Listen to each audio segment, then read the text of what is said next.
একজন লোক ছিল, সে পাখি খুব ভালোবাসত। তাই একদিন বাজার থেকে কয়েকটি রঙিন পাখি কিনে এনে একটি বড় খাঁচার মধ্যে রাখল। প্রতিদিন সে তাদের খাবার দিত, তাদের গান শুনত আর মন ভরে তাদের দিকে তাকিয়ে থাকত। তার কাছে এই পাখিরা যেন পরিবারের সদস্যের মতোই ছিল। একদিন লোকটি অফিসে গিয়েছে। তার স্ত্রী খাঁচার দিকে তাকিয়ে দেখল পাখিগুলো খাঁচার মধ্যে দুঃখী মুখে বসে আছে।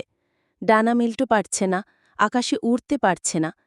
স্ত্রীর মনে দয়া জাগল। সে খাঁচার দরজা খুলে দিল।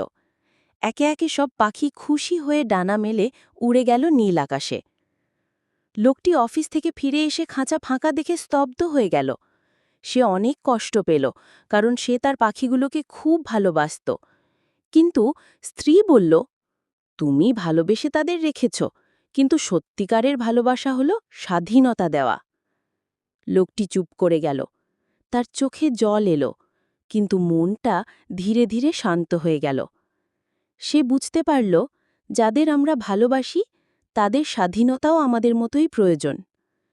ভালোবাসা হলো কারোর সুখের জন্য তাকে মুক্তি দেওয়া।